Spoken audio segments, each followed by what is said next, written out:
প্রিয় দর্শক, আসসালামু আলাইকুম। আপনাদের প্রীতীয় শুভেচ্ছা জানিয়ে শুরু করছি আমাদের আজকের প্রতিবেদন। আপনারা দেখতে পাচ্ছেন আমাদের সামনে এক বোন দাঁড়িয়ে আছে। আমরা আজকে এই বোনের বাস্তব জীবনের গল্প আপনাদের তুলে ধরবো। আসসালামু আলাইকুম আপু। ওয়ালাইকুম সালাম। নাম কি আপু? সাথী। নামটা তো অনেক সুন্দর। নামটা কে রাখছে আপনার? আমি রেখেছিলাম আই। মা। আপনার নামে তো একটা গান আছে, গানটা কি আপনি জানেন? ওটাই তো, সাথী একবার এসে দেখে যাও আমি কত সুখে আছি। আচ্ছা আচ্ছা, এই গানটা কি কারো শুনেছেন মনে মনে? কারো শুনেছেন গানটা? এখন আপনার আমাকে মনের গানেরই মানুষ পালা, আছে? এখন আমাদের মনের মানুষ আর নেই। আচ্ছা আচ্ছা, এখন তো মনের আমার মানুষের বিয়ে গানটা শাদী শোনাবেন তো? হয়েছিল। মনের মানুষের গানটা শোনাবেন তো? ইনশাআল্লাহ মনের মানুষের বুকে নিয়ে আদর যত্ন করে ভালো সুন্দর করে শোনাবো। আচ্ছা আচ্ছা। তো সাথী আপু, ইউটিউবে কেন আসছেন? এসেছি, আমার স্বামী ছিল, থাকার পর ডিভোর্স দিয়ে দিচ্ছে। আমার একটা ছেলে আছে, ছেলের আর কি এমনি পুরুষঙ্গর মধ্যে হার্নিয়ার মতন হয়েছে, হয়তো অপারেশন করা লাগবো। আমার স্বামী আমার ফেলা দিয়েছিল, চলে গেছে, আর একটা বিয়ে শাদী করেছে। আমি ভীষণই কষ্টে আছি। আচ্ছা আচ্ছা। তো যে সাথে ইউটিউবে আসছেন, এটা কি আপনার এলাকার মুরব্বীরা জানে? সবাই জানে আমার বাচ্চাটা নিয়ে আমি অনেকই কষ্টে দুঃখে আছি।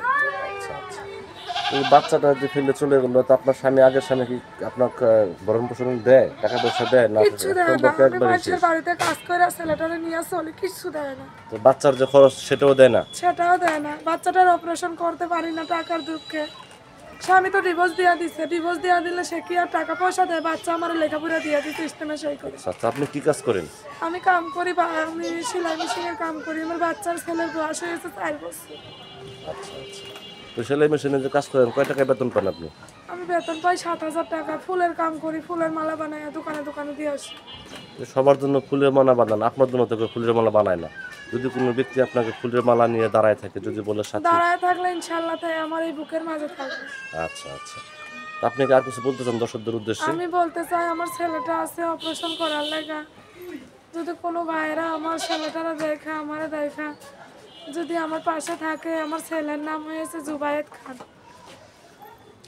ছেলের নাম হয়েছে জুবায়েদ। বাচ্চাটার অপারেশনের লাগা যদি কোনো ভাইরা সাহায্য করে, আমি তার পাশেই থাকবো। আমার ছেলেটাও দেখা, যদি কোনো ভাইরা বলে যে এমনিও পাশে না থাকলে যদি হেল্প সহযোগিতা করে, আমি আল্লাহর কাছে 5 ওয়াক্ত নামাজ পড়ে তার লেগে মন খুলে দোয়া করবো। আচ্ছা আচ্ছা। তো প্রিয় দর্শক, এই সাথী আপুর কথাগুলো আপনারা শুনলেন। সাথী আপু একজন অসহায় মানুষ, বাচ্চার জন্য চিকিৎসা আসছে। আপনার কি ইমো নাম্বার আছে? না ভাই, আমার ইমো ফোন নেই। আচ্ছা আচ্ছা। তো সাথী আপুর নাম্বারটি হচ্ছে 016